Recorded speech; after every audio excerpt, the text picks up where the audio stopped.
Hey everyone, my name is Greg Sarche and I'm the Elementary Programming Specialist here at Parkview. Thanks so much for checking out this video today. I wanted to take some time to speak to those of you that serve in the city with our 1st through 3rd graders. As we move into the fall and into this new school year, the team and I have taken a serious look into how we minister to our kids in this phase effectively. We've made some minor changes to how things are done, so I wanted to clue you in to what those are and the reason for why those changes are being made in the first place. If there's one thing I learned early on when I moved to the Chicago area, it is this: Chicago takes its sports very seriously. As a casual Cubs fan for a majority of my life, I was excited to move to Chicagoland the year after the Cubbies had finally broken the dreaded curse of the Billy Goat. Thank you, Jesus. I soon realized that when it came to your baseball fandom in Chicago, you fit into one of two categories, if you even cared at all: Cubs or Sox.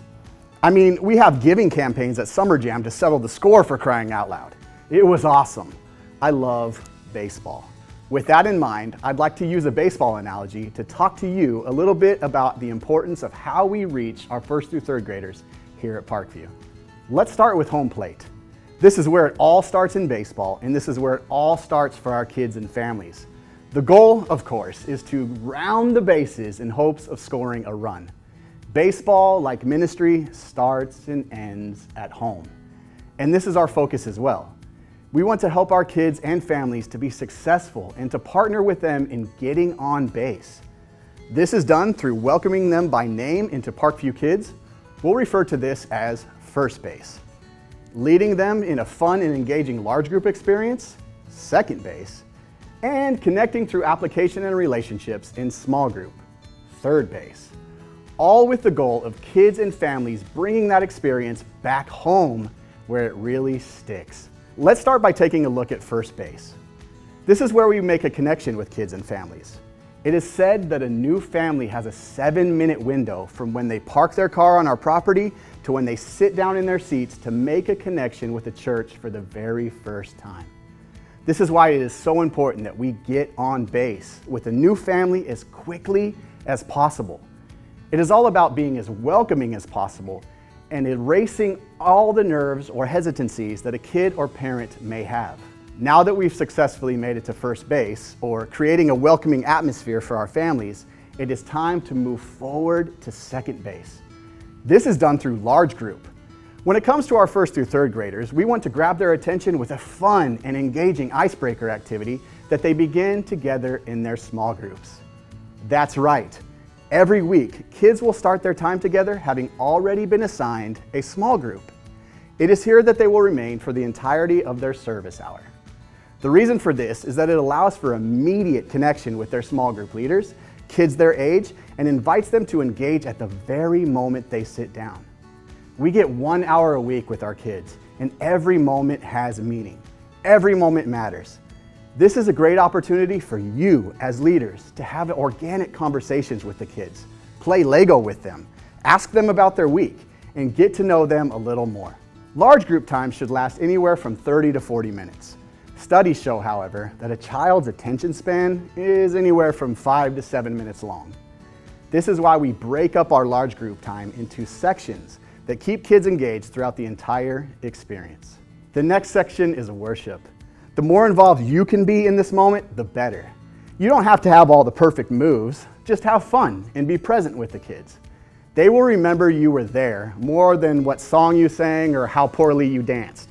Every week after worship, kids in the city will spend a few minutes answering a conversation-starting question that relates to the topic of the week.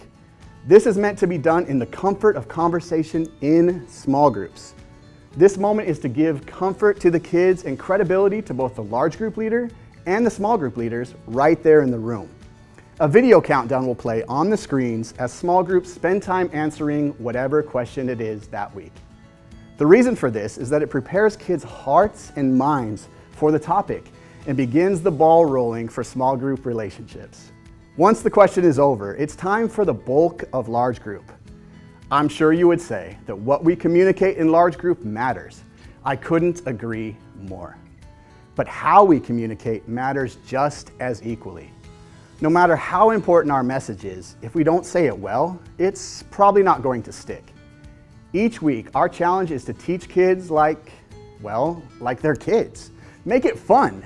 There will be times that kids may act up or show some behaviors that may need to be corrected. This is where sitting together in small groups is so important. Kids will be less likely to act up or misbehave if they feel like you are engaged in the lesson as well. Sitting together during large group as their leaders will help kids to be less likely to disengage from the message when they see that you are involved as well. If you've been around for a while in the city, you've inevitably heard about ranch dressing. If not, here's a simple recap. Each week, the script that is put together acts as your carrots. They're great, they're good for the kids, and they help with your vision. However, when you put a little bit of ranch dressing on them, the kids are more likely to eat them.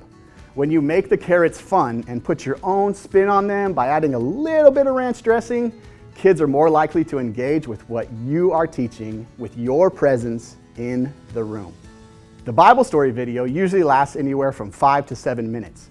This video is then followed by kids standing up and putting motion to the bottom line or main point for the lesson that day.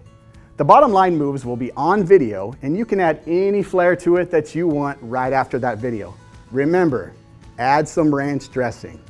Now, let's talk about small groups.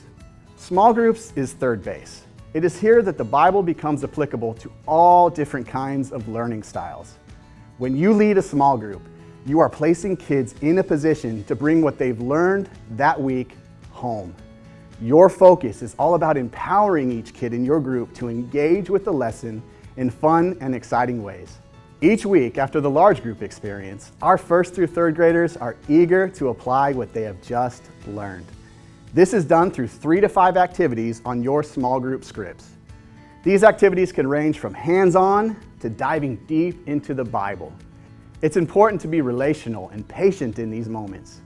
For many kids, this may be the very first time they have ever opened or even seen a Bible for themselves. It's important to not project expectations upon our kids, but rather lead them in a kind and patient way. When you're on third base, you're thinking about home, but it's important to not rush it. Address the kids by name and have any helpers hand out supplies to keep small groups moving and engaging. The coach in your room will have assigned you a group of kids to lead that you have been sitting with for the entirety of your hour. When large group is over, it's vital that we don't get caught in a pickle going from large group to small group to large group to small group and causing confusion for the kids of where they are in the service. This can happen by carting your small group cart over to your rugs while your group waits for you, grabbing the small group script and looking at it for the very first time right then and there, or not being prepared for how you will execute each individual activity. Have your carts ready with you. Look over the week's script ahead of time and think through how you are going to lead each activity before you come to serve. This will avoid the awkward feeling of being caught in a pickle between second and third base. The more prepared you are ahead of time, the more able you are to be relational with your group. There's nothing more awkward than dead air for your kids. Avoid the awkward. I promise you, relationships are the most important thing that you will achieve serving in Parkview Kids. Small group is where it happens. Don't be afraid to get everyone involved in the activities. Read kids' name tags and call out their names, and be in the moment with your kids. There will be times when some activities connect better than others, or some don't connect at all. The one thing that you can control at all times is how relational and present you are with your group. This is where it will most likely be brought home. How you related to each child in your group, how you were present on the bases, and how you believed in them to take what they had learned home and onward in their life. Thank you so much for serving in Parkview Kids. What you do matters, and we couldn't do it without you. See you soon at one of our campuses.